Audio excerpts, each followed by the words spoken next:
Silencio, por favor.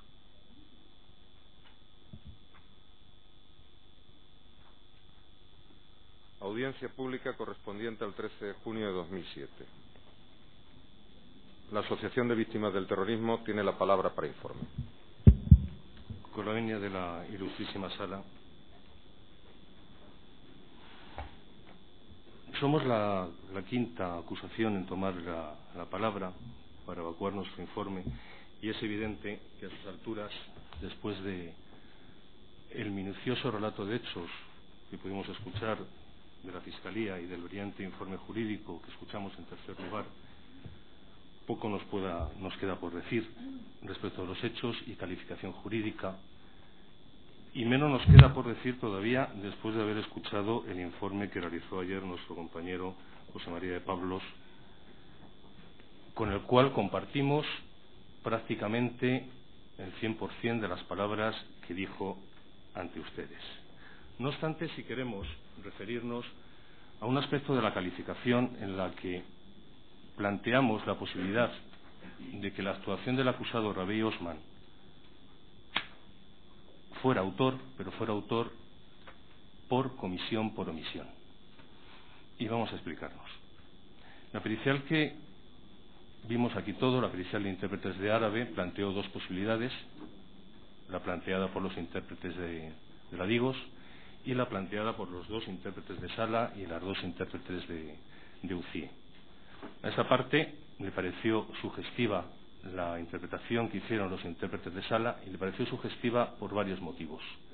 En primer lugar, por la manifestación de que el acusado se estaba expresando en un dialecto local, en una variante propia, de la cual el intérprete de Sala conocía por haber sido o por ser de la misma zona geográfica. Se les manifestó a los intérpretes italianos que no tenían esos conocimientos, y los intérpretes no dijeron ni hicieron protesta alguna sobre la manifestación que se les estaba realizando de no tener conocimientos sobre ese dialecto, no sobre esa variante local. En segundo lugar, una cuestión de orden práctica. Escuchábamos al representante del Ministerio Fiscal manifestar que los intérpretes en un primer momento no habían entendido a Rabey Osman, tampoco la entendían a ella. Nos parece una frase dicha a la ligera, pero que puede tener unas consecuencias, a nuestro juicio, muy importantes. Muy importantes porque significaría, o podría significar, que la interpretación que se ha estado realizando por los intérpretes para las personas que dicen, y así se les ha reconocido, no conocer el idioma castellano, resultaría que habría sido una interpretación mal hecha, con lo cual podría tener unas serias consecuencias de cara a las garantías con las que estos acusados habrían permanecido en el juicio. Entendemos que las interpretaciones se han reconocido, son unas interpretaciones correctas, y que los acusados, desde esa parte, no pueden tener queja de las mismas.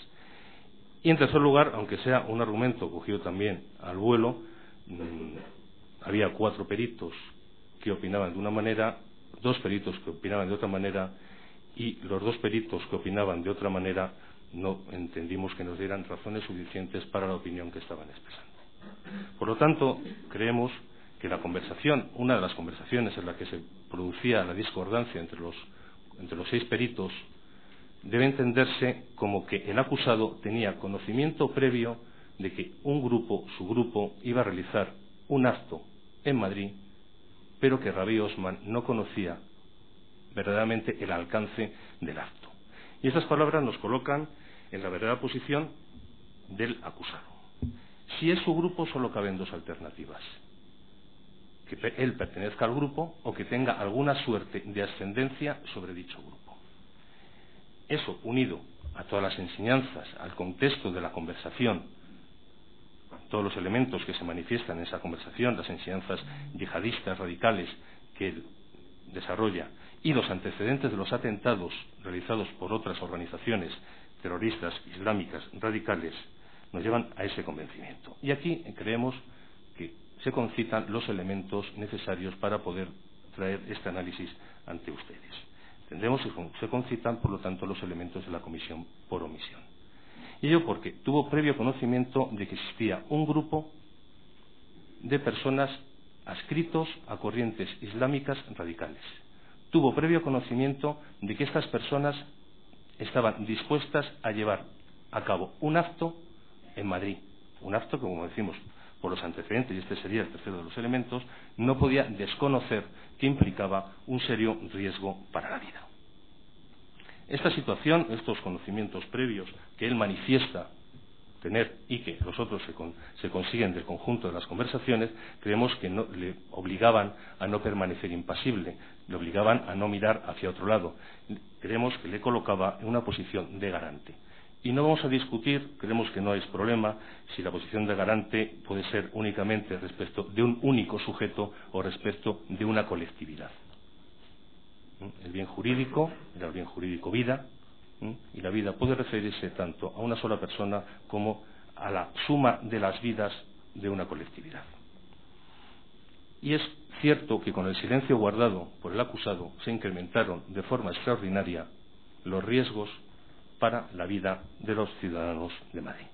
Esta posición de garante deriva bien de un deber de solidaridad natural, de asistencia entre los seres humanos, o bien de las propias relaciones que mantenía Rabí Osman con las personas a las que él llama su grupo.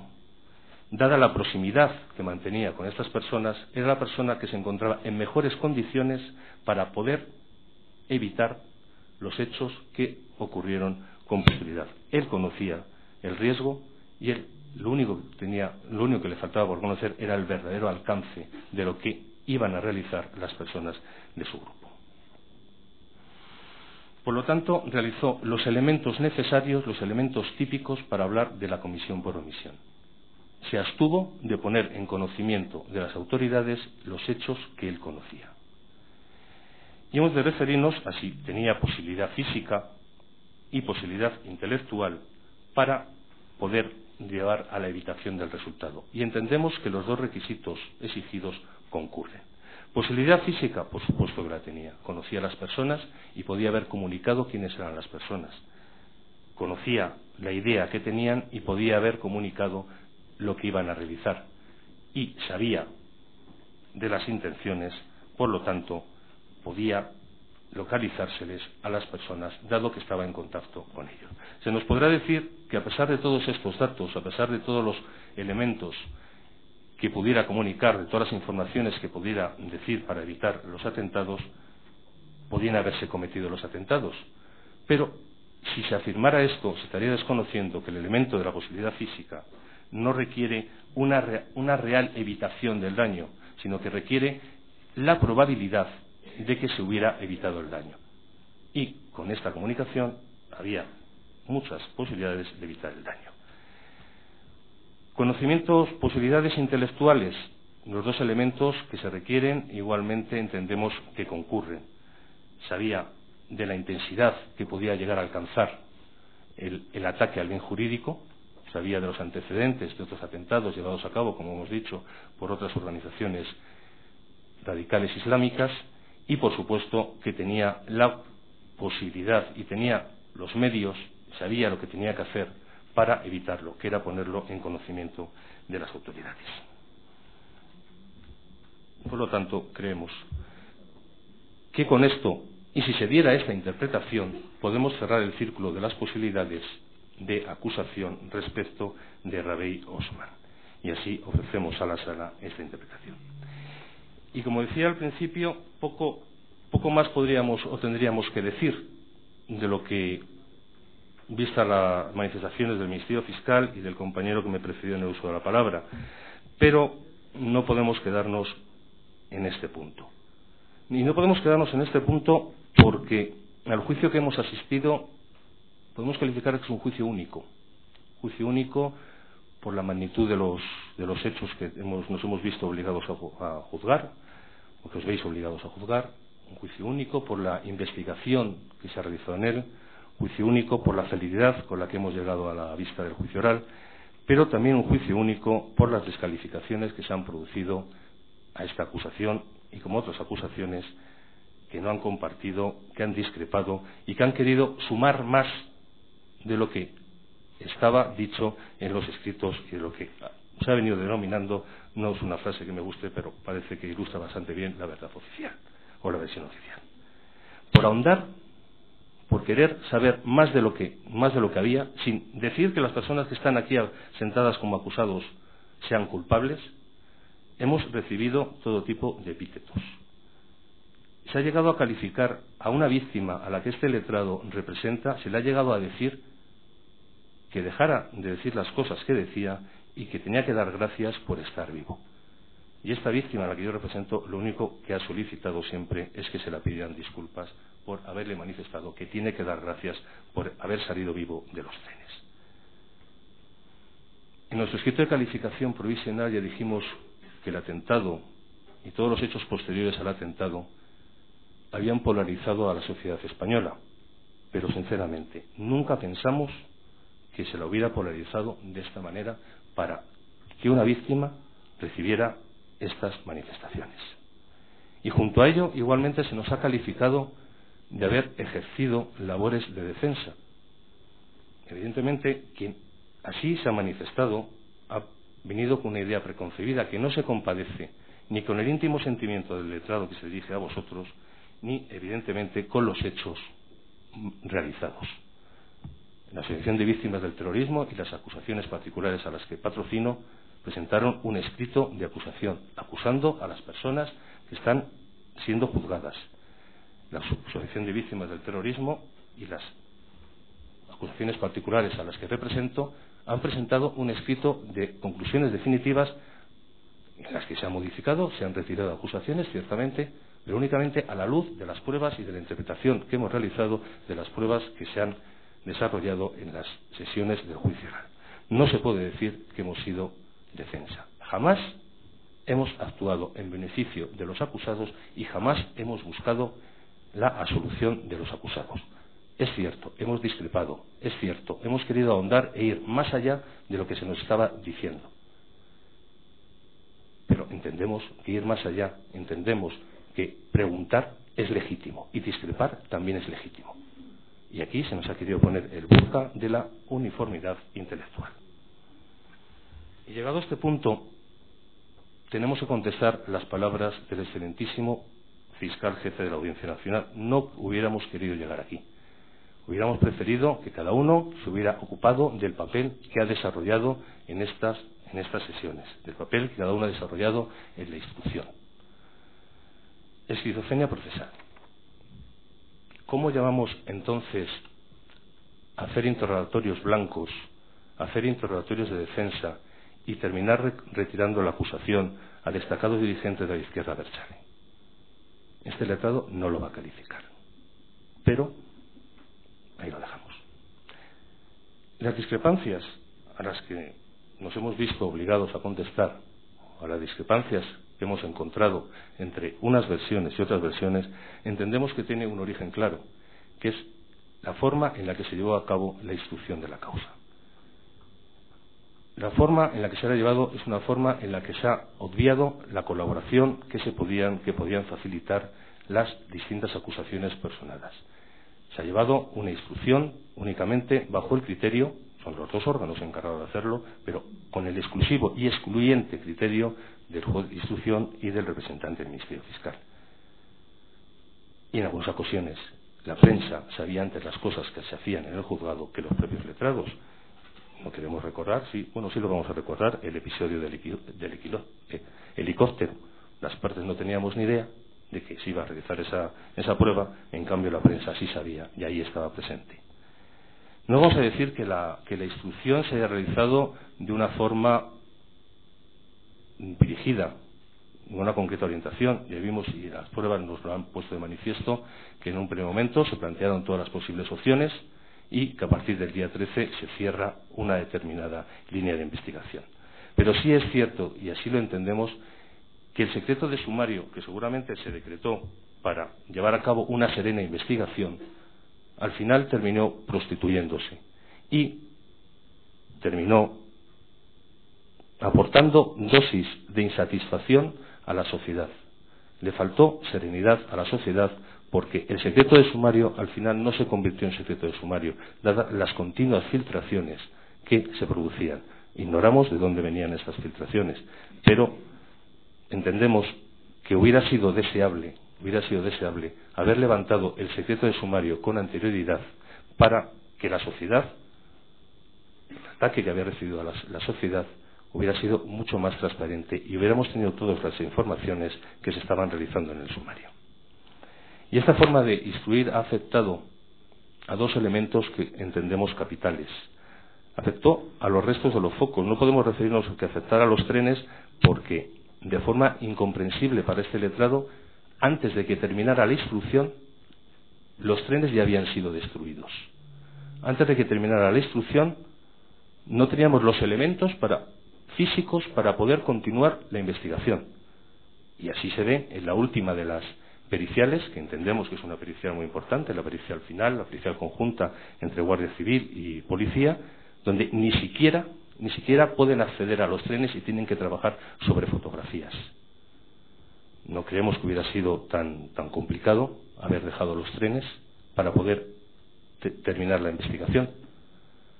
Una vez que hubiéramos terminado la instrucción, pues parece que no hubiera sido necesario. Pero antes de terminar la investigación, ¿qué prisas hubo en destruir los trenes? Y esto evidentemente ha afectado a la falta de elementos de los focos. ¿Por qué no se sacaron o por qué?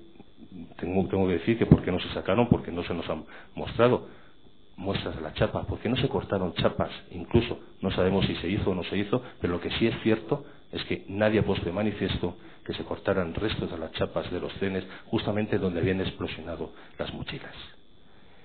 Y efectivamente, esta forma de instruir ha afectado y muy seriamente a los explosivos. Los explosivos que, para bien o para mal, desde una postura a otra postura, han preocupado a la sociedad y eran un elemento esencial dentro de la instrucción de la causa. Yo creo que a la sociedad no le ha interesado tanto lo que explotó en la mochila, lo que explotó en Leganés, pero sí le ha interesado saber exactamente qué es lo que explotó en cada uno de los vagones. Y creemos que aquí es donde, de una forma más estrepitosa, ha naufragado la investigación, ha naufragado la instrucción. 3 años negándose a realizar nuevos análisis. 3 años aceptando la endeblez de unos análisis como los que hemos visto en esta sala. 3 años para esperar a que la fase intermedia, el órgano que tiene que juzgar, asumiendo las peticiones de las partes, ordene unos análisis de los explosivos, unos análisis exhaustivos, que eran los que tenían que haberse realizado con anterioridad. No entendemos que durante 3 años nos hayamos conformado con unos análisis realizados en las primeras horas, unos análisis donde únicamente se nos decía que había componentes de dinamita. ¿Qué componentes de dinamita había? Si se dice que hay componentes de dinamita, es que se saben cuáles son los componentes de dinamita. La realización de esos análisis hubiera evitado muchísimos dimes y diretes sobre lo que está pasando en la instrucción. Y insisto, hubiera aportado más serenidad a lo que ha sucedido después del 11 de marzo. No es aceptable y no lo aceptamos las explicaciones que da la jefa del laboratorio TEDAS, que si nadie le preguntó cuáles eran los componentes, que si no quería liar a los miembros de la unidad, pero válgame Dios, si los miembros de la unidad son TEDAS, si de lo que saben los TEDAS es de explosivos, ¿cómo se les va a liar a los TEDAS diciendo cuáles son los componentes? Y por último, no podemos aceptar que durante 15 días, que nos dijo aquí, o al menos así le entendió este letrado, estuvo realizando análisis de los explosivos, de los restos, y sea incapaz de decir cuáles son los componentes de las dinamitas que ella decía que había en esos restos. También es cierto, y es opinión de este letrado, que únicamente la composición de las dinamitas no nos habría acreditado una concreta autoría. Hubiera sido un indicio fuerte, un indicio racional, pero no hubiera acreditado únicamente la autoría.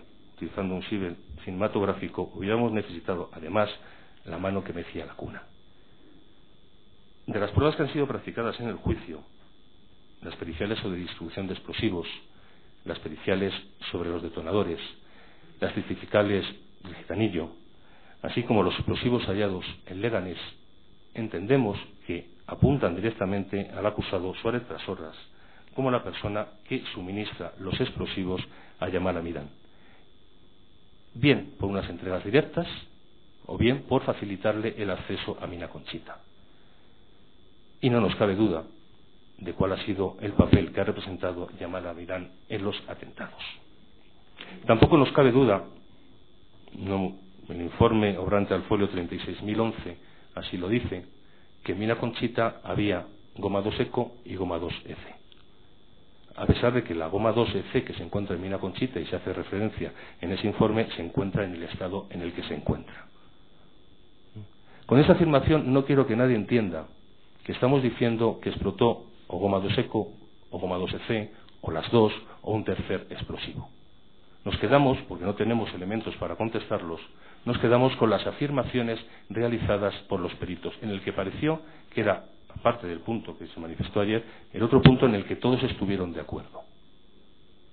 No supieron qué era lo que explotó en los trenes. Pero sí es cierto que esta manifestación, en términos positivos, no nos permite excluir ningún tipo de dinamita. Y lo que sí sabemos es que Suárez Trasorras le suministra a Yamal Amidán dinamita.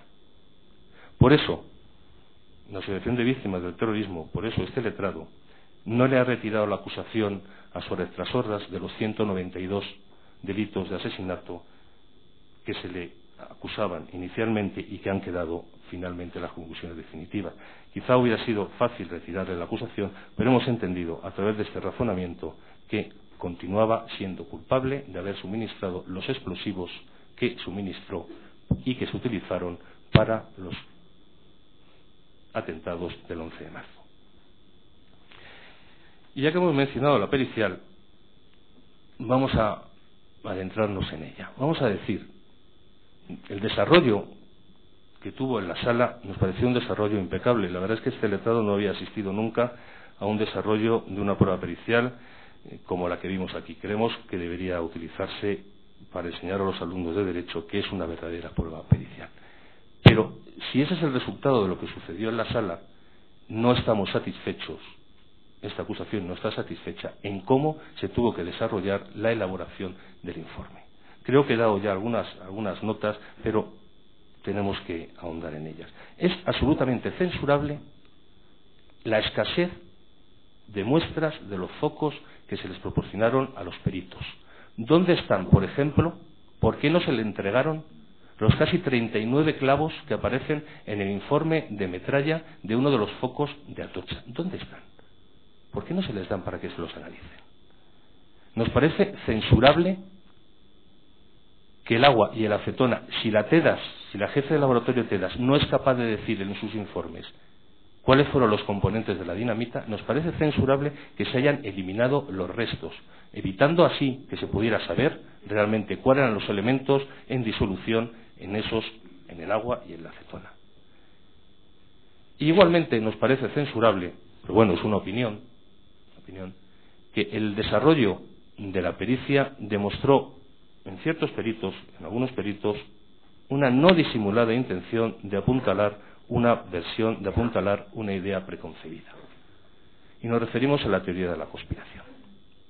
La teoría de la conspiración que quedó en una mera ideación, una mera ideación sobre el papel que los peritos que lo propugnaban no quisieron probar. Y decimos que no lo quisieron probar porque los otros peritos designados por el tribunal sí solicitaron que se realizaran análisis sobre el aire, sobre la habitación donde habían estado los elementos que se les habían entregado para el análisis.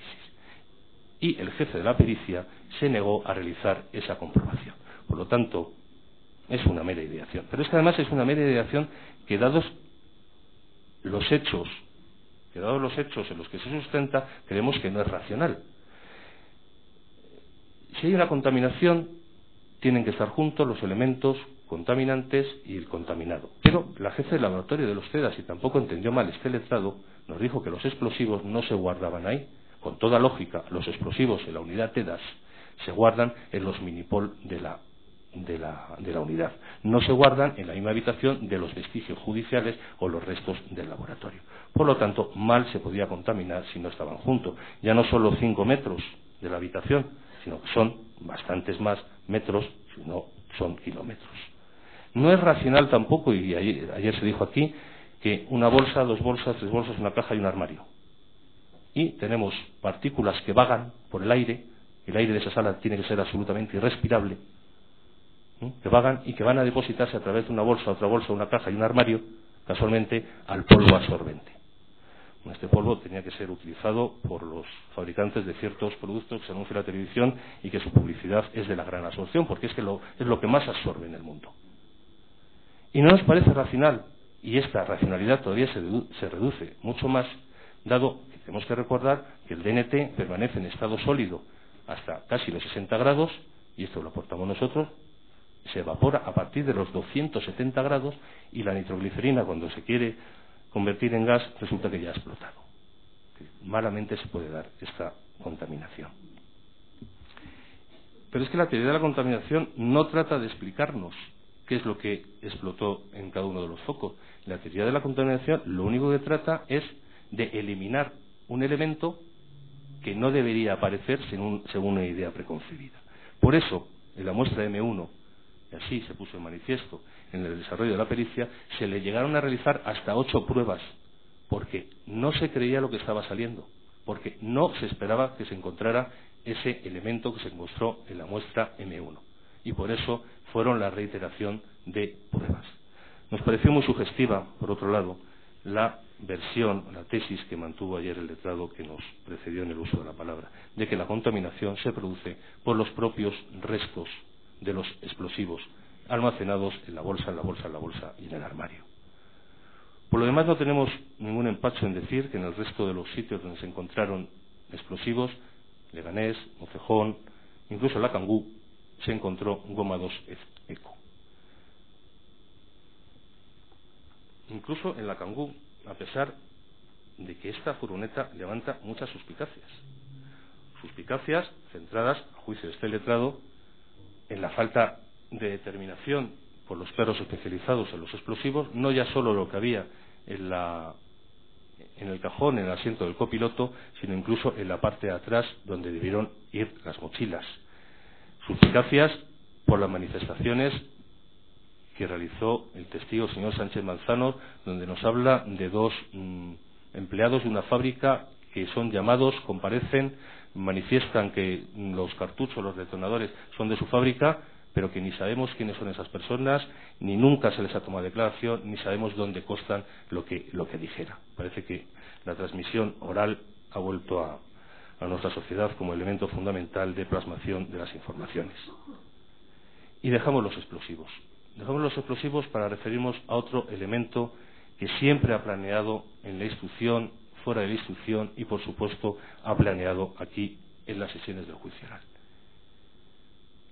Las pruebas que se han practicado en el acto del juicio oral, tributarias unas de las pruebas, de los informes que se realizaron en la instrucción, y otras no tributarias, porque fueron la primera vez que se desarrollaban, como las testificales de los miembros de la organización terrorista ETA y del testigo Ben Asmail, no han acreditado que la organización terrorista ETA tuviera hoy una participación en los hechos que hemos juzgado.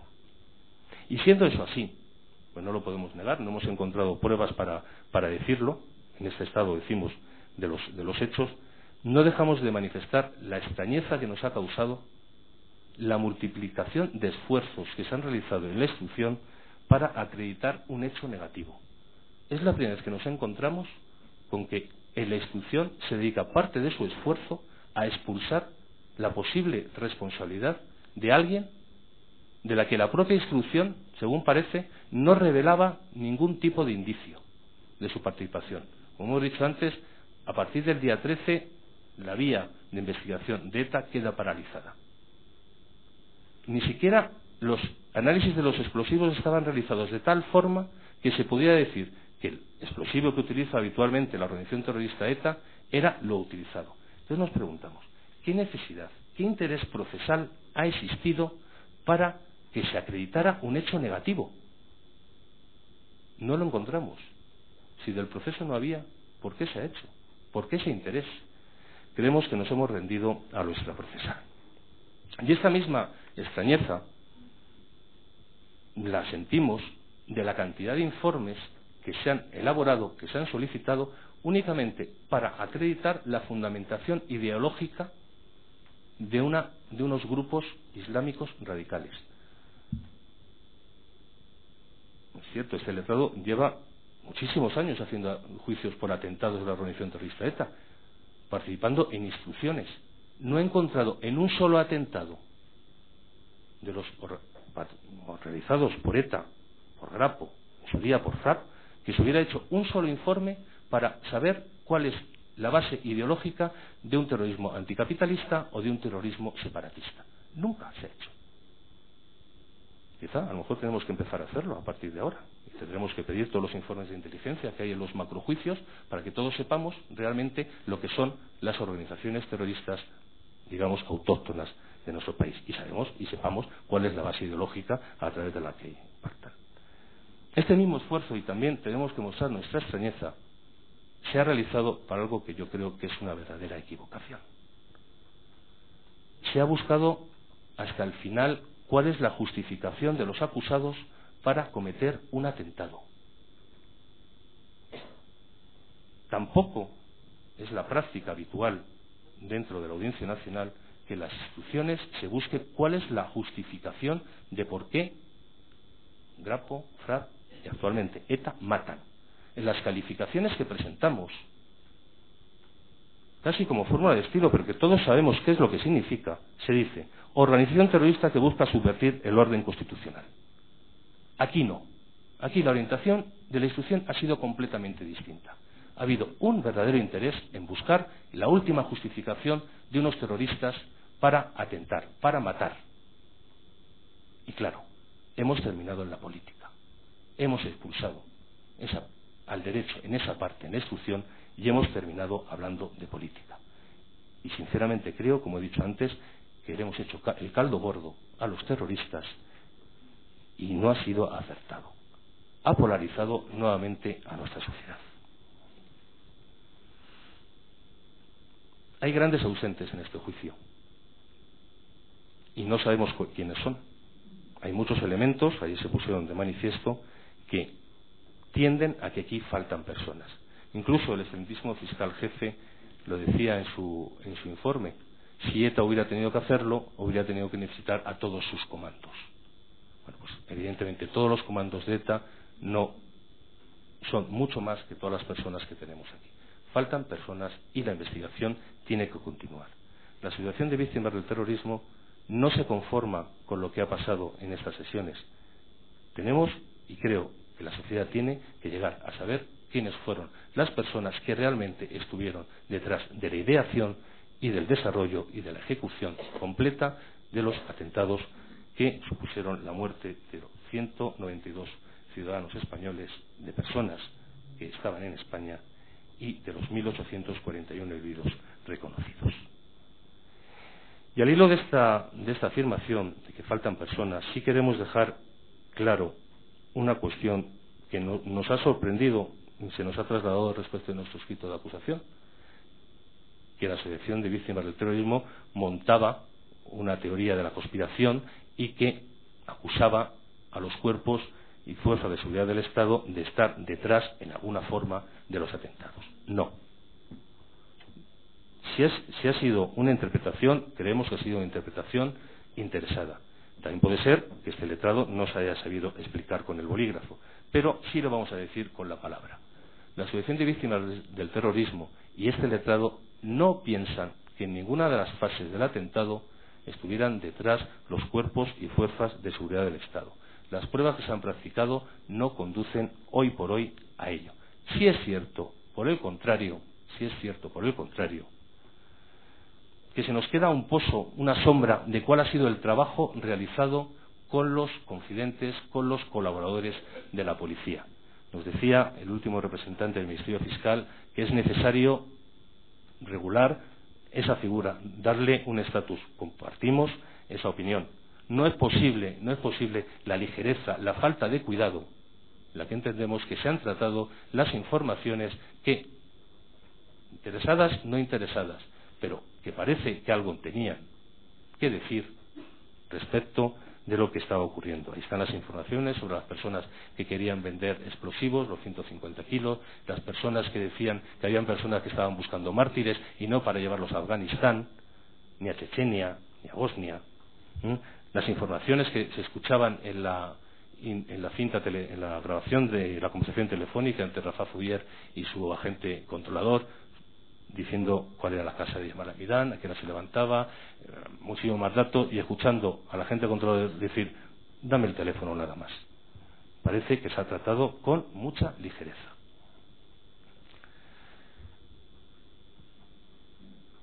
Aquí en el juicio se produjo una manifestación, y queremos ponerla de relieve porque es una de las dudas que más una de las cosas que más le llamó la atención a este letrado: las manifestaciones que realizó el policía municipal respecto a la mochila que se explotó en la estación del Pozo. Lo recordamos porque la verdad es que nos impactó. Este testigo manifiesta que la mochila que se explotó en el Pozo, cuando él la encuentra, que le llama la atención, es la única mochila que le llama la atención dentro de todo un vagón, pero le llama la atención, que cuando él la abre encuentra un recipiente de plástico plastificado de color naranja. Bien, la saca con la forma trémula que nos relató y la deposita en el andén y se va. Y se va y se lo comenta a dos personas que le dicen que son TEDAS, que no se identifican como TEDAS. Mantiene una entrevista en una furgoneta que no tiene ningún tipo de distintivo, en una C5, y les dice dónde ha dejado la mochila. A continuación, los TEDAS que entran como testigos y que fueron los que observan la mochila y llegan a explosionarla, nos dicen algo que es absolutamente paradójico. Primero, que les llama la atención la existencia de esa mochila en el andén. Hombre, no es normal que les llamara la atención si ya había sido comunicado a dos TEDAS. Y no es normal que les llamara la atención con todo lo que había ya en el andén, con todo lo que se estaba sacando de los vagones del vagón explotado. Pero solo les llama la atención aquella mochila. Y la mochila, lo que nos dicen es que no tiene un plástico, un recipiente de plástico o plastificado de color naranja, sino que tiene una bolsa de basura de color azul. Es evidente que alguno de los dos tuvo que ver mal. No tenemos elementos para decir otra cosa. Pero esas manifestaciones se realizaron. Uno ve una mochila de color naranja y el otro una mochila que contiene un recipiente de color naranja, y el otro contiene, la otra mochila a la que se explota contiene una bolsa de basura de color azul. Entrar o decir más cosas sobre esto sería entrar en el terreno de las elucubraciones, sin tener datos para contrastar cuál fue de verdad la mochila que estaba allí. Vamos finalizando. Y queremos referirnos a la responsabilidad civil. No podemos aceptar la postura mantenida por la Fiscalía de la Audiencia Nacional. Nunca, bueno, no digo nunca, no. Antes sí compartíamos criterios. Desde recientes fechas hemos dejado de compartir criterios. No podemos aceptar que se aplique el baremo de indemnizaciones para accidentes de tráfico, por más que en este juicio hayamos colocado unos límites muy altos. Casi se pide un sistema mixto, pero claro, estos son los problemas del directo. Porque en el resto de los juicios donde se califica y se pide una responsabilidad civil, no se pide este sistema mixto. Se pide la aplicación literal para que se aplique el baremo de accidentes de tráfico. En esos otros juicios donde no hay cámaras, se pide eso. En el juicio en el que estamos haciendo, donde sí hay cámaras, entonces se pide que se aplique el baremo con unos límites muy elevados. Y dicho esto, y entendiendo que las pruebas que se han practicado en las sesiones del juicio oral han respetado todos los requisitos constitucionales y legales, que son unas pruebas que han tenido un carácter incriminatorio, que han acreditado unos hechos que son subsumibles en los delitos o los tipos penales por los que se han mantenido las acusaciones, os solicitamos una sentencia condenatoria en los términos que se ha solicitado. Sí es cierto que por vía de informe tenemos que decir que respecto del acusado Pasel Gayún parece que hubo una modificación del reconocimiento de la persona que inicialmente lo reconoció. Creo que deberá tenerse en cuenta respecto de la acusación que se derivaba de ese reconocimiento. Y no quiero terminar el informe sin dos referencias. En primer lugar, a las víctimas todas ellas, las víctimas con sus nombres y las víctimas sin su nombre. Creo que son las merecedoras de toda nuestra tributación. No estoy sinceramente convencido de que tal como se ha desarrollado el juicio, todo lo que ha rodeado el juicio, hayamos podido aportarles serenidad a las víctimas. Espero, señoría, que la sentencia, difícil labor que tenéis encomendada, les aporte esa serenidad que sinceramente creo que no les hemos dado. Y en segundo lugar, sí quiero referirme a ustedes. Quiero darles las gracias por la forma, por cómo habéis dirigido las sesiones. Creo que habéis respetado las posiciones de todas las partes, habéis amparado las peticiones que eran razonables y habéis rechazado las que no eran razonables y, en suma, habéis respetado las garantías de todas las partes. Por eso quiero daros las gracias por un trabajo que entiendo que ha sido muy bien realizado. Y nada más. Muchas gracias, señorías.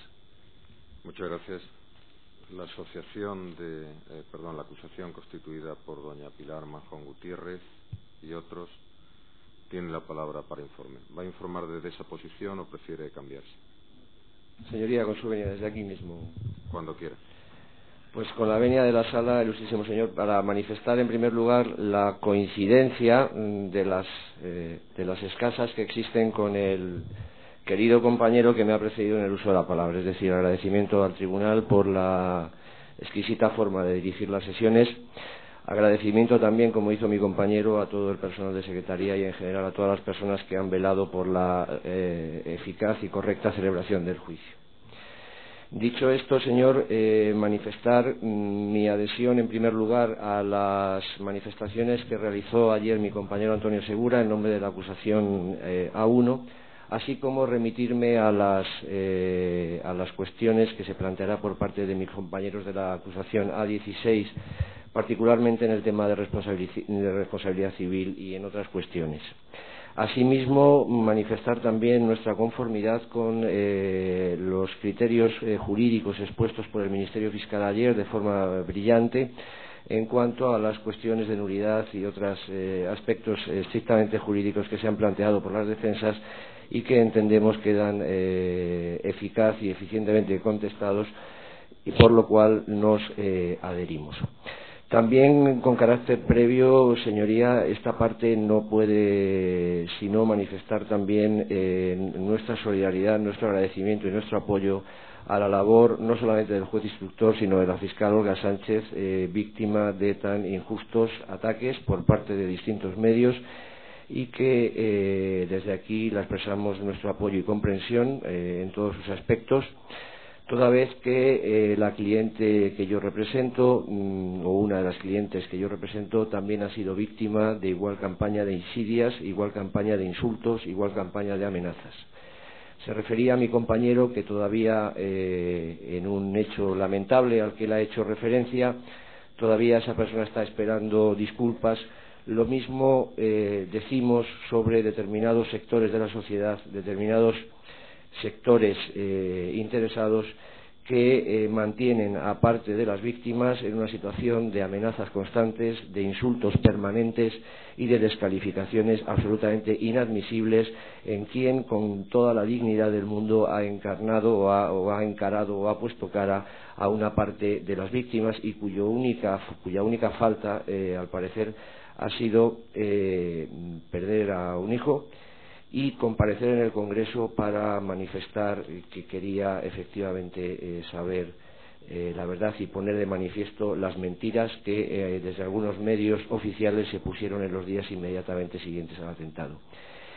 Por lo demás, también coincidimos con nuestros compañeros de las acusaciones que nos han precedido en que efectivamente queremos saber la verdad y que efectivamente no solamente eso, sino que esta parte, decía ayer mi compañero, que no solamente este no era el único juicio del 11M y efectivamente la asociación 11M afectados del terrorismo ya se encuentra personada en las actuaciones 173/06 que se siguen en el juzgado de instrucción número 6, derivado precisamente de estos hechos. Por tanto, en todos los hechos y en todas las cuestiones que se deriven de los atentados del 11M, en todas las conexiones posibles, en todos los implicados posibles, allí desde luego estará la asociación 11M afectados de terrorismo, porque efectivamente también queremos saber la verdad.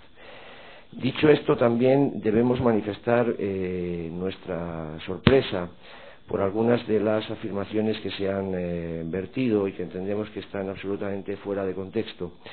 Es cierto, y me refiero con esto a las críticas que se han venido realizando desde determinadas acusaciones, que en algunos momentos esta parte sí coincide con el fiscal jefe, que han padecido una suerte de esquizofrenia procesal, y lo digo con el mayor de los respetos a mis compañeros y a las víctimas que representan.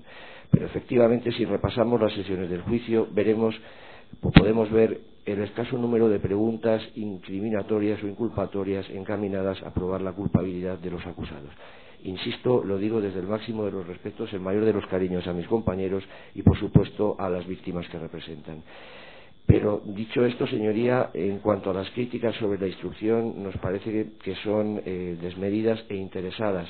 En primer lugar, porque la condición de secreto del sumario, y por parte de mis compañeros, no se ha puesto en duda en otros secretos o en otros sumarios que se han declarado secretos, y en ningún momento se ha cuestionado ni la legalidad. Y en segundo lugar, porque una de las asociaciones no es sino hasta escasos meses antes del juicio cuando se persona en la causa, por lo que difícilmente puede mantener o criticar este secreto del sumario. También queremos decir que en cuanto a los dimes y diretes de la instrucción, desde luego no son el juez de instrucción, ni la Fiscalía de la Audiencia Nacional, ni las partes quien han estado propalándolos o quien han estado insistiendo con estos dimes y diretes que se ha referido mi compañero.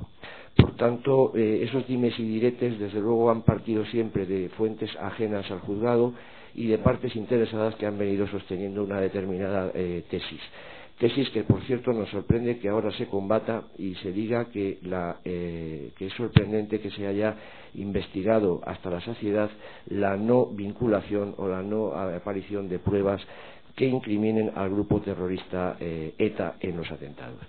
Precisamente esa era una de las cuestiones más debatidas, y resulta sorprendente que precisamente la diligencia debida en la instrucción por parte del instructor y por parte de la Fiscalía haya ordenado expresamente la realización de estudios e informes que han sido ratificados en juicio, precisamente para desvincular o acreditar la realidad de la no participación.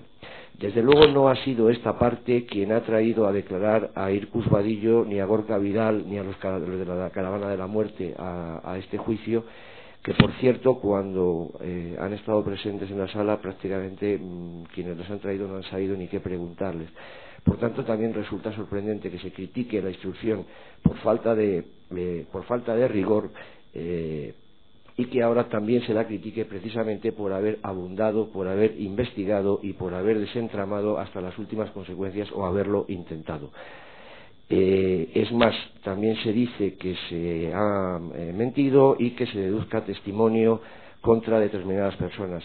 Señorías, yo creo que la única persona que ha mentido en este juicio es precisamente la persona contra la que se ha deducido testimonio, y por tanto, en su condición de máximo dirigente, es el espectáculo bochornoso que proporcionó en esta sala la única deducción de testimonio que correctamente se ha hecho. Por lo demás, seguimos más de lo mismo. En cuanto al informe de explosivos, señoría, mantener que no se puede tampoco faltar a la verdad.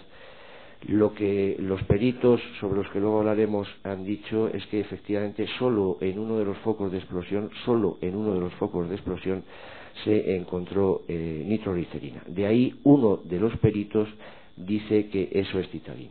Por cierto, un perito cuya profesión es cristalero y que no ha conocido nunca un explosivo, y ha manifestado en todo momento, al igual que los demás peritos que han comparecido, su total y absoluta falta de experiencia en materia de explosivos. Por tanto, solamente esa parte dice que lo que estalló es titadín. Por tanto, si esa pericia no va dirigida por el perito o por la parte que le ha propuesto, desde luego no sabemos a qué se puede referir. Por tanto, carece, insistimos, de mayor credibilidad, toda vez que solamente es en ese foco, y mis compañeros explicarán, o ya se ha manifestado, a qué se debe dicha aparición. En todo caso, insistimos que se conceda esa importancia a los peritos cuya calificación profesional desde luego está desvinculada de cualquier vínculo, cualquier relación con los explosivos, nos parece que cabe la pena destacar. Decir también que se dice o se ha seguido manteniendo en definitiva la existencia de una supuesta cuarta trama, o se ha venido insistiendo en la supuesta existencia de una trama incluso policial. De hecho, se pide que se deduzca testimonio contra el jefe de los TEDAS, contra la jefa del laboratorio de los TEDAS, y realmente nos parece sorprendente que a estas alturas, después de más de 4 meses de juicio, por parte de algunos sigamos estando donde estábamos, es decir, estamos en el titadín, o estamos en esa visita sorpresa, estamos en esa desviación. Entendemos que después de todas las sesiones del juicio ha quedado debidamente, sobradamente acreditadas todas las circunstancias, y entendemos a juicio de esta parte despejadas las dudas que se vuelven a plantear tras de 4 meses. O es que tal vez la cuarta trama vamos a hablar de Óscar Pérez, o tal vez de Sabino, el que pasó una nota para pedir que le llevaran chorizos, creo, a la cárcel, o tal vez vamos a volver a llamar a Abdelkrim Ben Ismail a declarar, o van a volver Irkut Vadillo, o vamos a seguir hablando del Segurtasun temporizador de lavadoras. Realmente, señoría, y insisto, lo digo con el máximo de los respetos, entendemos que mantener esa línea después de 4 meses de juicio, de más de 4 meses, y después de la abundante prueba practicada, nos parece que está fuera de lugar, por no hablar del ácido bórico o la metenamina, que probablemente también. En cuanto a la destrucción de pruebas, que también se ha insistido, realmente también nos parece una afirmación de todo punto infundada e incluso injusta. Estamos seguros que si los trenes no hubieran sido destruidos, también se hubiera dicho que estarían contaminados, porque se hubieran podido contaminar al haber permanecido la intemperie, etcétera, etcétera.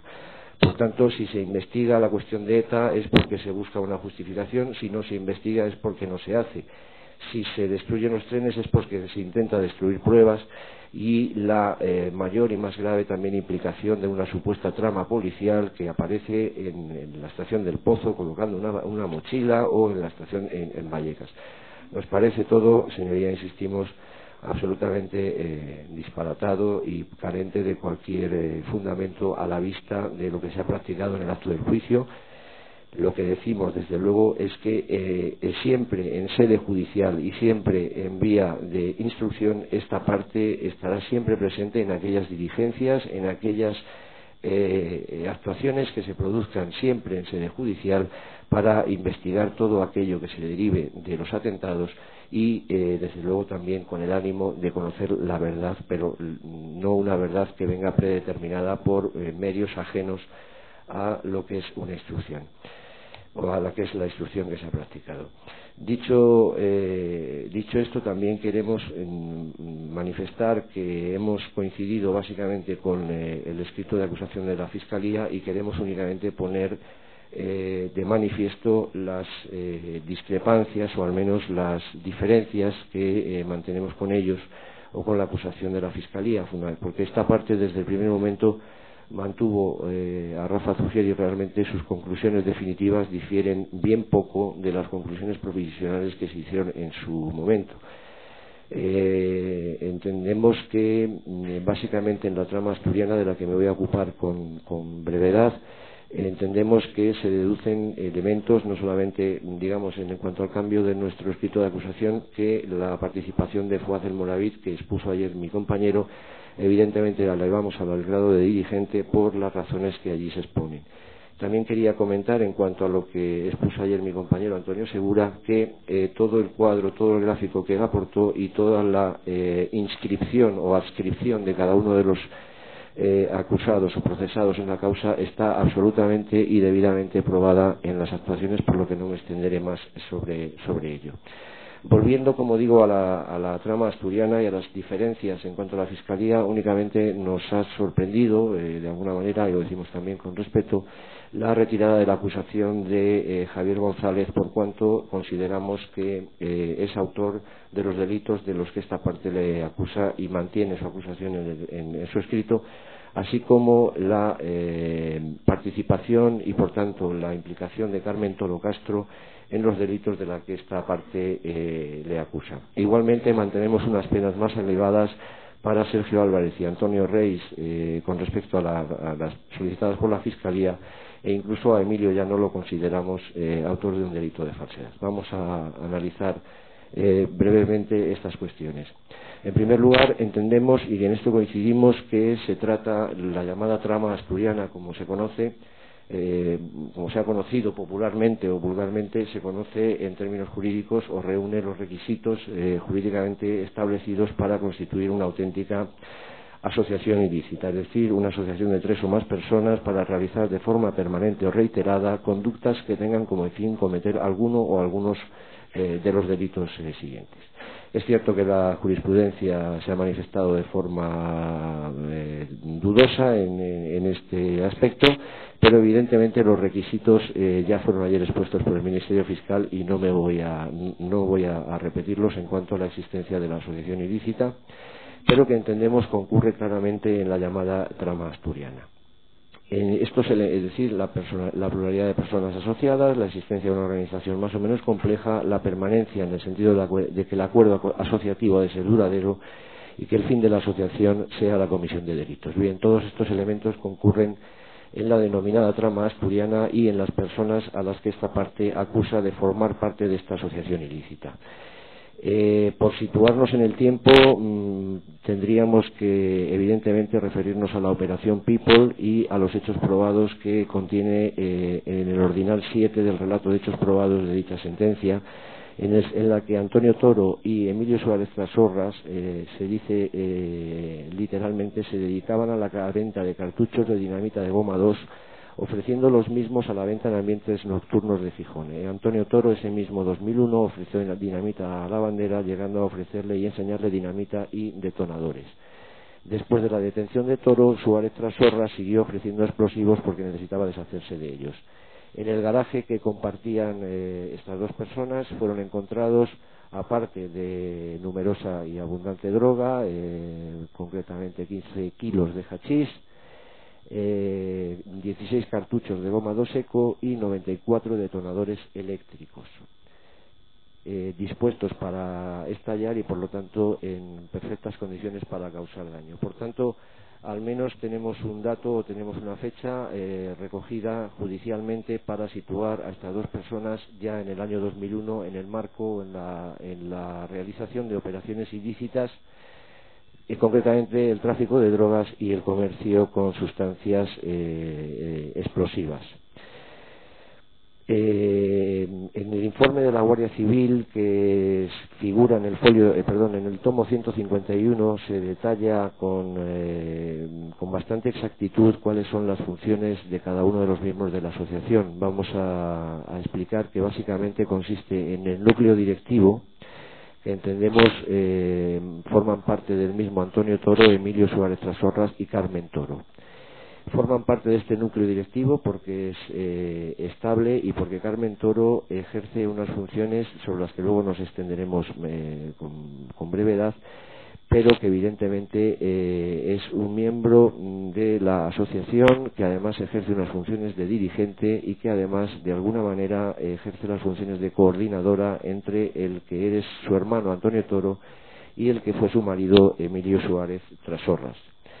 Emilio Suárez Trasorras nos ha puesto de manifiesto que cualquier minero por 6.000 euros o por 5.000 euros se vende, y conocedor de los vicios de al menos uno de sus antiguos compañeros, Raúl González, evidentemente cambia droga por los explosivos, como viene detallado efectivamente en las declaraciones que se han venido prestando. El papel de dirigente de Emilio Suárez, por tanto, en la trama, desde luego no se entiende bien sin el de su esposa Carmen Toro, que no solo conoce las actividades de su marido y de su hermano, sino que participa activamente en las mismas. Es la que lleva la agenda de Emilio, mantiene con ambas, tanto con su hermano como con su ex marido Emilio, un elevadísimo tráfico telefónico, así como con otros miembros de la organización o de la asociación, pues concretamente Javier González, precisamente, o Iván Granados. Asimismo, y luego nos extenderemos sobre la participación en otro delito del que le acusamos, también incluso con Yamal Ahmidán. El hecho de que como coartada se pretenda que el teléfono de Carmen Toro era usado por Emilio Suárez Trasorras viene desde luego desmentido por el tráfico de llamadas, por las declaraciones de que cada uno tenía su propio teléfono y que incluso Emilio Suárez Trasorras no solamente tenía uno, sino que tenía 2 y hasta 3 teléfonos, y además parece que hacía uso de otros teléfonos de otras personas e incluso de teléfonos públicos. Por tanto, esta parte entiende que las llamadas del teléfono de Carmen Toro hay que atribuírselas única y exclusivamente a ellas, porque así lo acreditan los hechos, y que atribuirle las llamadas que se realizan desde su teléfono a Emilio Suárez Trasorras, desde luego entendemos que es un ejercicio de defensa, pero que desde luego no se sustenta en base alguna, toda vez que Emilio tenía y disponía y usaba de al menos 3 teléfonos móviles y llamadas desde cabinas telefónicas. Decíamos que como integrantes del núcleo duro tendríamos a estas 3 personas dedicadas a las actividades a las que nos hemos referido, pero desde luego en un lugar muy importante a Javier González Díaz, conocido como el Dinamita por haber sido condenado o haber tenido un incidente hace años en relación con la dinamita, y desde luego con algunos antecedentes policiales que constan en la causa. Javier González Díaz, la Guardia Civil en su informe lo califica como el lugarteniente de Emilio Suárez Trasorras. Basta observar el tráfico de llamadas intensísimo entre ambos y basta comprobar los numerosísimos encuentros que mantienen y que están acreditados por medio de las testificales que se han practicado.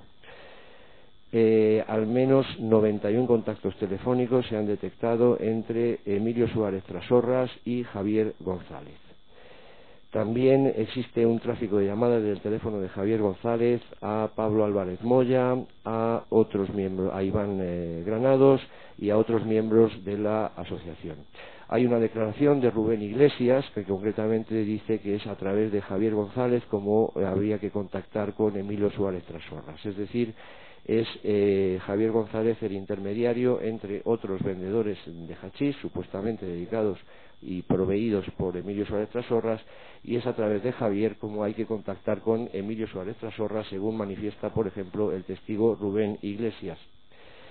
Desde luego, la relación con entre Gabriel Montoya y Javier González, según han puesto de manifiesto también algunos testigos, por ejemplo, Rubén Iglesias creía que eran prácticamente familia, ya que estaban todo el día juntos. También otros testigos han manifestado que Emilio Suárez Trasorras y Javier González también pasaban todo el día juntos. Hay otros datos. Javier González ha manifestado que también se dedicaba en ocasiones a llevar a reparar y a realizar actividades con los vehículos de dudosa procedencia que manejaba el grupo, y que formaba parte de otra de las actividades, entendemos, ilícitas del grupo: la compraventa de vehículos, como ya digo, de dudosa procedencia, y la falsificación de la documentación de los mismos, como queda acreditado, y esta parte acusa, del Toyota Corolla. También Iván Granados, evidentemente, efectivamente, aparece vinculado al grupo de Trasorras, recibe sustancias estupefacientes para consumo propio, sin cobrarle nada nunca a cambio de los favores que le realiza. Desde su teléfono se han mantenido contactos con Raúl González y también con Yamal Ahmidán, por más que Iván Granados manifieste que dicha llamada a Yamal Ahmidán fue realizada por Emilio Suárez Trasorras. Iván Granados acompaña al Hipercor a Emilio Suárez Trasorras, donde precisamente y casualmente se encuentran con Carmen Toro para comprar una bolsa de deporte donde fueron transportados explosivos. Esta declaración se produce después de haber acompañado a Iván Granados a la mina y presenciar la conversación que mantiene con el Rulo en cuanto al tráfico de explosivos o el robo de las sustancias estupefacientes. Otros miembros de la asociación serían naturalmente Gabriel Montoya, Ricardo Gutiérrez Sepúlveda, íntimo amigo de Emilio Toro y portero de discoteca y aficionado al culturismo, al que algunos le atribuyen el papel de cobrador de deudas de Emilio Suárez Trasorras y por tanto brazo ejecutor y cobrador de las deudas supuestamente contraídas. Iván Reis Palicio y Sergio Álvarez participan y forman parte de la asociación, puesto que su relación con Emilio Suárez Trasorras y los demás implicados no es una relación esporádica, no se limitan al tráfico al tráfico de las sustancias explosivas, sino que además mantienen una relación con el resto de los implicados. Particularmente cabe decir que Antonio Iván Reis Palicios ha admitido haber contraído deudas con la organización por un hachís no pagado. Es decir, Antonio Iván Reis Palicio mantenía, al menos desde el año anterior, una relación fluida de venta de hachís para Emilio Suárez Trasorras y por lo tanto formaría parte de la organización en cuanto estaría dedicándose a vender el hachís que le era proporcionado. Por tanto, esta actividad no es ocasional, sino que implica la voluntad de pertenencia y la dependencia de Emilio Suárez Trasorras con la que actuaba. Lo mismo cabe decir de Sergio Álvarez, cuya relación con Emilio Suárez Trasorras no es esporádica, no es de un día, no es puntual, sino que, según declaraciones de Rubén Iglesias, testigo 240, y declaraciones al folio 17.375 y 16.671, ratificadas en el acto del juicio, dice que prácticamente tiene la misma relación Jimmy como Sergio, mantienen prácticamente la misma relación con Emilio Suárez Trasorras. Es decir, se dedican a vender la droga de Emilio, pero al final se la consumen y no la venden, por lo que tienen deudas con Emilio. Incluso a Mocachi, que es el sobrenombre con que es conocido Sergio, le pide dinero para hacer frente a las deudas de droga con Emilio. También manifiesta este testigo que es seguro que Jimmy y a Mocachi conocen a Carmen, la mujer de Emilio, ya que la saludan por la calle, y a Toro también lo conocerán, ya que son los más allegados a Emilio y son también los que les pasan droga para que les vendan. Por tanto, entendemos que además de los viajes a Madrid, entendemos que estas personas forman parte cada uno en un núcleo distinto de una asociación que tiene esos fines ilícitos a los que nos hemos referido.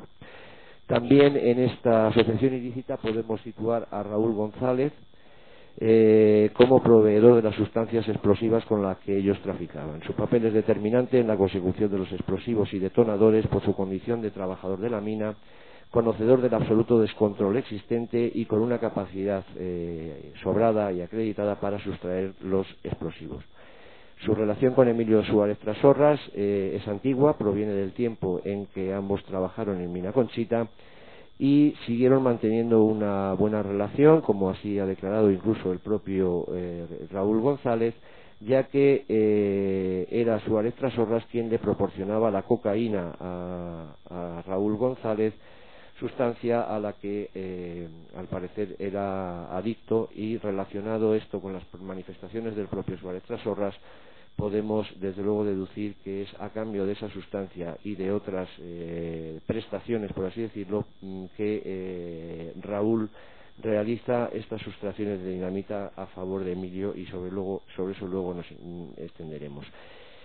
También decir, para terminar esta cuestión, en cuanto a la existencia de la asociación ilícita, que obran en las actuaciones y se deduce de la abundante documentación de la Guardia Civil, que concretamente abarcan del tomo 151 al tomo 155, la existencia de otras personas relacionadas con la trama, más o menos intensamente, que no están procesados, pero que desde luego también venían realizando y realizaban operaciones de estas características para la asociación. Me refiero a personas como Antonio López Mellado Finuco, o Fraga, o Fernota, que también aparecen como, o si no miembros, sí al menos colaboradores en diversos momentos de la trama. Además, esta asociación contaba con una infraestructura adecuada y suficiente para realizar las actividades, como concretamente las viviendas de Marqués de Suances, el trastero en la travesía de la Vidriera y la vivienda en la calle Fuero de Áviles, así como una casa en el monte del que se nos ha hablado. Incluso por el propio Javier González ha manifestado que Emilio Suárez tenía una casa en el monte y que se iba con gente a echar gasoil, decían, una especie de hórreo o una especie de casa en el monte, y el propio Javier González dice que le extrañaba porque el gasoil se echa en las gasolineras y no en ningún hórreo situado en el monte. Si a esto le añadimos los numerosos vehículos con los que se mueve y se maneja la asociación, tendríamos que además existe una infraestructura adecuada, a lo que habría que añadir, desde luego, el manejo de dinero y el ritmo de vida que mantenía Emilio Suárez Trasorras, que incluso manifiesta que viene a Madrid a comprarse un Ferrari porque necesitaba ya un coche de una cilindrada superior. Así lo ha manifestado. En cuanto al delito de que esta parte también acusa del tráfico de explosivos, yo creo que por la intervención del Ministerio Fiscal ha quedado suficientemente acreditada la forma en que se venía realizando y la forma en que esta asociación comienza no, porque ya había comenzado en 2001, que se sepa. Se pone en contacto con Rafa Zugier para colocar los explosivos en otros lugares, es decir, reanudar, si es que la habían interrumpido, al menos durante su estancia en prisión, el tráfico de explosivos a través del mismo sistema que ya conocían, que era la sustracción de mina Conchita. Por tanto, Rafa Zugier sería evidentemente la persona que pone en contacto a Yamal Ahmirán con los asturianos. Incluso Rafa Zugier manifiesta que le habían ofrecido 150 kilos sin que sea esta siendo esta la única noticia que proporciona a la Guardia Civil. Rafa Zugier, desde luego, tiene y figura en su pieza separada unos antecedentes penales y unos antecedentes personales que, desde luego, provocan o se entiende el miedo con el que declaró la testigo protegida en cuanto a amenazas. Rafa Zugier tiene al menos antecedentes por venta de armas. Rafa Zugier ha sido identificado como una persona violenta. De hecho, pegó incluso en el acto de juicio a un procesado. Este testigo protegido ha manifestado que una noche la sacó de la discoteca y la encerró en casa durante 2 días. Rafa Zugier estaba buscando explosivos para poner un coche bomba en una discoteca por algún problema de drogas. Rafa Zugier vendía armas a numerosos porteros de discotecas de Madrid. Rafa Zugier tenía una Sterling con la que estuvo esperando una noche de discoteca a que saliera una persona para matarle. Y Rafa Zugier viaja a Asturias por encargo de Antonio Toro y Emilio Suárez Trasorras para matar a la bandera. Es decir, se trata de un asesino a sueldo, o al menos potencialmente a sueldo, porque este viaje para matar a Suárez Trasorras ha sido reconocido por las 3 personas que intervienen. Tiene una disposición de armas, es un traficante de armas, es un traficante de drogas y es un potencial asesino porque a encargo, porque admite realizar ese viaje con el objetivo de matar a la bandera. Por tanto, se trata de una persona violenta, de una persona peligrosa y de una persona que, desde luego, llevado por intereses personales, se ofrece para colaborar con la Guardia Civil, mientras se ofrece también a Yamal Ahmirán a proporcionarle una buena cantidad a buen precio de dinamita que le habían ofrecido sus colegas Antonio Toro y Emilio Suárez Trasorras. Le dan una muestra deteriorada, en mal estado, etcétera, etcétera, y a partir de ahí Rafa Zugier no vuelve a informar más. No deja de ser curiosa la atribución o la doble personalidad que se atribuye a Rafa Zugier. Por un lado, no soporta que le llamen chivato, pero por otro lado, toda su defensa se basa precisamente en ser un chivato. Toda su defensa se basa en que él puso esto en conocimiento de la Guardia Civil y que él es un colaborador de la Guardia Civil. Sin embargo, no soporta que se le llame chivato. Y al hilo de esto nos gustaría traer la definición que el coronel de la UCO, don Félix Hernando, la definición que dio en su comparecencia en el Congreso, en la Comisión de Investigación, definiendo a los chivatos y soplones como delincuente que es oportunista, que actúa por fabulación, por venganzas, para eliminar competidores, está acostumbrado a mentir y el confidente dice lo que quiere. Esto lo dijo el coronel Félix Hernando y obra en el folio 23.913 del tomo 78 y entendemos que le cuadra perfectamente a la personalidad del personaje de Rafa Zugier.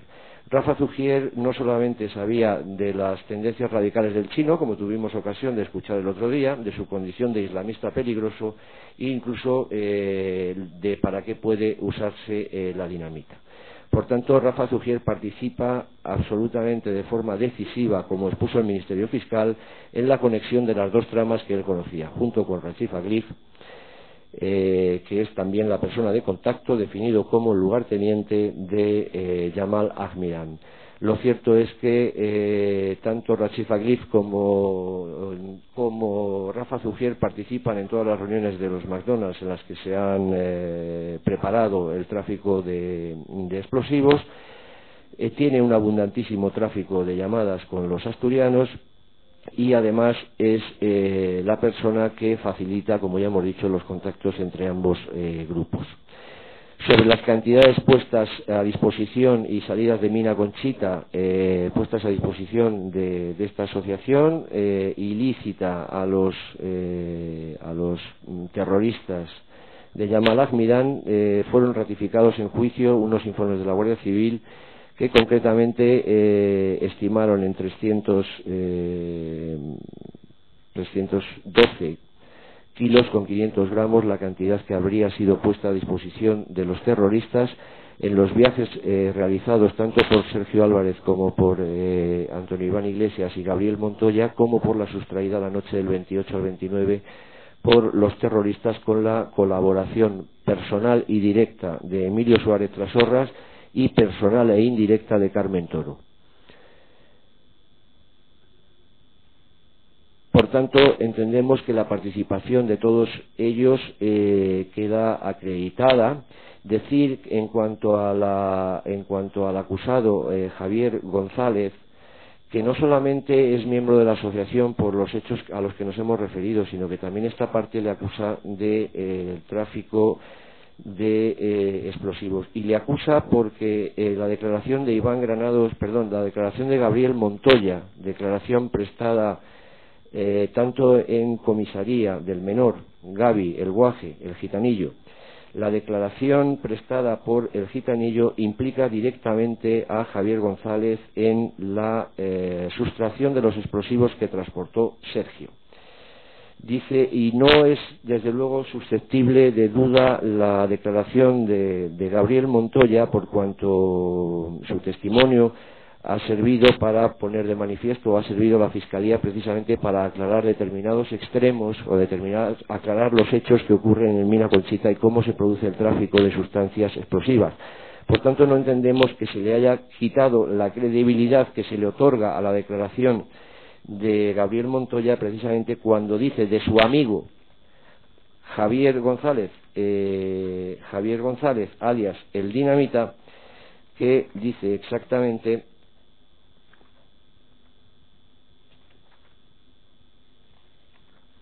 que la bolsa que transportó Sergio la robó Emilio Suárez Trasorras con la ayuda de Javier González.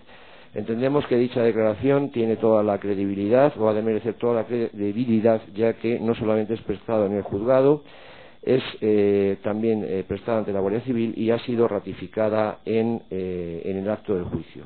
Además dice que la relación entre Emilio, Javi y él mismo es muy buena, es excelente, y que evidentemente no tienen nada en contra de Javier. Dice exactamente, ya he encontrado el folio 17.314, preguntado alguna vez si Emilio le dijo si Javi el Dinamita había tenido relación con el robo de explosivos, dice que sí, que para el viaje que hizo Sergio, Emilio y Javi fueron a robar dinamita a la misma mina donde había estado trabajando, quedándose Javi vigilando mientras Emilio robaba la dinamita. Por tanto, entendemos, señoría, que la participación de Javier González, no solo en la asociación ilícita dirigida por Suárez Trasorras, sino en el tráfico y en el robo de explosivos, quedaría o habría quedado suficientemente acreditada por las circunstancias que hemos expuesto. Hay otro detalle en cuanto a la relación de Javier González, y es el viaje que realiza con Emilio Suárez Trasorras en días precedentes a los atentados, supuestamente a comprar un vehículo que no se realiza. La Guardia Civil en su informe sospecha que ese vehículo era el BMW que le iba a regalar el chino a Emilio Suárez Trasorras, o era parte del pago, pero lo cierto es que esta condición de hombre de confianza de Emilio Suárez Trasorras que tiene Javier González se pone de manifiesto en que es él, precisamente él, el que acompaña a Emilio Suárez Trasorras en ese viaje a Madrid, supuestamente para entrevistarse con el chino. La excusa del coche, o no sabemos si es verdad o no, pero lo cierto es que, según manifiesta el propio Javier González, estuvieron en un pueblo que desconoce, que Emilio se movía muy bien por Madrid y que Emilio estuvo unos 45 minutos hablando con una persona y que luego se volvieron a Asturias. Por tanto, esa condición, insisto, de persona de confianza y esa previsible, ese fin o ese objetivo de aquella reunión ponen o avalan también o sustentan la acusación que esta parte mantiene en cuanto a Javier González. Hay otro hecho, otro dato también relevante, y es que cuando Gabriel Montoya sufre el accidente en Madrid con el Toyota Corolla que le entregan concretamente Mohamed Oulat Akcha y Rifat Anwar, si no recuerdo mal, que son estas dos personas que le hacen entrega del vehículo Toyota Corolla, cuando el menor sufre el accidente es precisamente y nuevamente Javier González quien, por encargo de Emilio Suárez Trasorras, viaja a recoger al miembro de la banda o al miembro de la asociación que ha tenido un accidente. Y viaja precisamente acompañado de otra de las personas que esta acusación mantiene integra la asociación ilícita, que es Iván Granados Peña, lo que pondría de manifiesto que el entramado asturiano efectivamente forman parte de estas dos personas y que este hecho relevante de viajar a Madrid a hacerse cargo del menor por encargo de Emilio Suárez Trasorras lo realizan Iván Granados y Javier González, lo que, insistimos, pondría de manifiesto la participación de ambos en esta asociación. En cuanto al delito de colaboración con organización terrorista o banda armada, que esta parte acusa a Carmen Toro y Emilio Suárez Trasorras y a Antonio Toro, sobre la coherencia o la procedencia de la procedencia jurídica de la acusación se extendió ayer el fiscal, es decir, la compatibilidad entre la colaboración con la banda armada y el resultado mortal. La compatibilidad jurídica entre ambas figuras fue ayer expuesta brillantemente por el Ministerio Fiscal y nos vamos a remitir a ella. Lo que sí es cierto, y esta parte así lo sostiene, es que existen numerosísimos datos que avalan que las tres personas a las que acusamos de este delito tenían conocimiento sobrado de las tendencias radicales, islamistas, fundamentalistas y terroristas, así como de violencia y de peligrosidad que entrañaba la banda de El Chino con la que ellos se trataban. Incluso la Guardia Civil atribuye o establece que las llamadas a Manolón, que es como parece que Emilio llamaba al policía don Manuel Rodríguez, tendrían como objetivo la protección o buscar protección, por eso se van a vivir cerca de la comisaría, porque les da miedo la peligrosidad de esta banda. Que Carmen Toro y Emilio Suárez Trasorras conocían de la peligrosidad de estos individuos se pone de manifiesto en diversas cuestiones. Primero, Carmen Toro manifiesta que tiene una reunión en el kebab de Marqués de Vadillo en el que Yamal Ahmidán manifiesta cosas como somos el ejército más poderoso de la tierra, o le habla de Bin Laden y de la Meca Cola. Emilio Suárez Trasorras también ha manifestado que le llama la atención la frase que le dirige: si no nos vemos en la tierra, nos veremos en el cielo. Por tanto, no solamente esto, sino que además Yamal Ahmidán, en presencia de Carmen Toro y de Emilio Suárez Trasorras, justificó abiertamente los atentados de Nueva York, alabó a Bin Laden, habló de los muertos en los países árabes y luego, aunque parezca anecdótica, la anécdota de la Meca Cola parece que también puso de manifiesto ese carácter radical, o al menos así se lo pareció a Carmen Toro, que discutió con él por este motivo. Por tanto, Carmen Toro y Emilio Suárez Trasorras están en la finca de Morata en días previos al atentado. Sorprende desde luego las manifestaciones de Carmen Toro en cuanto al desconocimiento de las actividades de su marido, porque ya hemos dicho que no solamente le llevaba la agenda, sino que es que ha estado exactamente en todas y cada una de las reuniones que se han producido con los radicales terroristas islámicos. Carmen Toro ha estado en el McDonald's de Carabanchel. Carmen Toro ha estado en el McDonald's de Moncloa. Carmen Toro ha estado en Morata de Tajuña, en la finca. Y Carmen Toro ha tenido reuniones con el chino e incluso los ha conocido en Asturias. Por tanto, es más, ha tenido incidentes con ellos y ha tenido la ocasión de conocer la radicalidad y la peligrosidad de este grupo.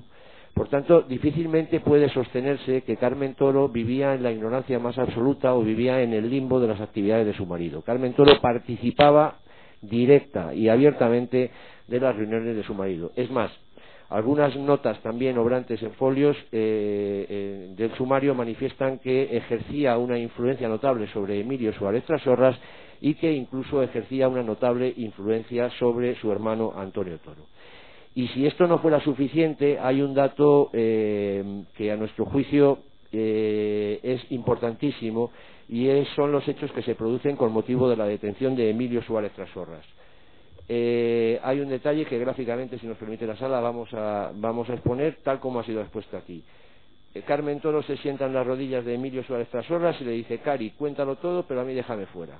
Palabras que han sido expresadas tal como las acaba de decir este letrado por los policías que comparecen a detener a Emilio Suárez Trasorras. Y no solamente eso, sino que es que Carmen Toro no solo está presente en los interrogatorios, sino que es la que facilita los datos de la localización de la finca, los datos de los contactos de Yamal Amidán, etcétera, etcétera. Se le preguntó al policía si Carmen Toro estaba presente y afirmó exactamente: no solo estaba presente, sino que es que Emilio recurría a ella para complementar o completar los datos, o bien que no se acordaba o bien que tenía dudas. Por tanto, Carmen Toro estaba perfectamente al corriente y participaba abierta y con ese carácter que hemos dicho de todas las actividades de Emilio Suárez Trasorras.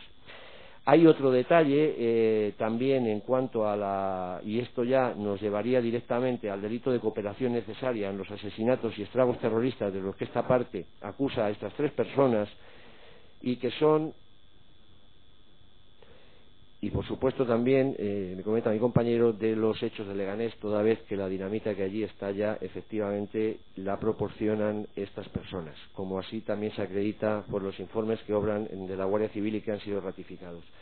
Nos estábamos refiriendo al hecho a los hechos ocurridos la noche del 28 al 29 de febrero, que ya han sido expuestos por el Ministerio Fiscal y que obran debidamente y sobradamente documentados en las actuaciones. El papel de Emilio Suárez queda claro esa noche y esa mañana incluso. Por cierto, esa mañana, en el incidente del Tito Bluni, que es cuando Rubén Iglesias le reconoce y le dice que vienen de marcha después de haber pasado toda la noche robando explosivos y depositándolos en el garaje, allí precisamente, y casualidad, vuelve a encontrarse a las 10 de la mañana en la cafetería con Javier González Díaz. El dinamita vuelve a encontrarse después de esa noche. Pues bien, decimos que esa noche manifiesta el gitanillo que cuando van con los moritos, y es así como son definidos, reciben una llamada de Carmen Toro, y después de recibir esta llamada de Carmen Toro, Emilio Suárez Trasorras, vuelven a la casa de Emilio Suárez Trasorras y Carmen Toro, donde recogen unas botas de trial para andar por la montaña, por la mina, botas que posteriormente usa el chino para desplazarse precisamente al robo de explosivos. Por tanto, esta llamada nos parece significativa. Los hechos que ocurren esa noche, casualmente también Carmen dice: no, es que le eché de casa, pero luego efectivamente a mitad de la noche Emilio Suárez Trasorras recibe una llamada de Carmen Toro en la que le dice: no, estoy por ahí dando vueltas. Por tanto, Entendemos, y esta acusación así lo sostiene, que Carmen Toro aquella noche estaba exactamente al tanto del robo de los explosivos que luego sirvieron para los atentados de los trenes y los de Leganés. Por último, quiero añadir dos cosas más en relación con Sergio y con Antonio Iván Reis Palicio. La pena que esta parte solicita la entiende proporcionada, y la entiende proporcionada porque deben saber, y al menos esta parte así lo entiende, que lo que ellos transportaron a Madrid y sabían que eran explosivos, por más que lo que se haya dicho, es que no, en todo caso asumen el riesgo de traer lo que les da Emilio Suárez y lo que les da Emilio Suárez, y sin más lo traen a Madrid. Sergio miente cuando dice que son DVDs, porque la declaración de Antonio Iván Reis Palacios días después, Sergio le comenta a Iván que lo que ha traído es hachís. Que hayan traído hachís es algo absolutamente inverosímil, porque así lo ha puesto de manifiesto la Guardia Civil por el contenido de las mochilas, por el olor, etcétera, etcétera. Lo que ellos traían, y así lo sabían, porque les lo había comentado también el círculo de amistades entre los que se movían, Iván Granados, el Gitanillo, sabían perfectamente lo que transportaban a Madrid. Y los que transportaron a Madrid estos jóvenes fue lo que estalló en los trenes, porque parte de lo que no estalló en los trenes se encontró en Leganés. Por tanto, deben saber que lo que ellos transportaron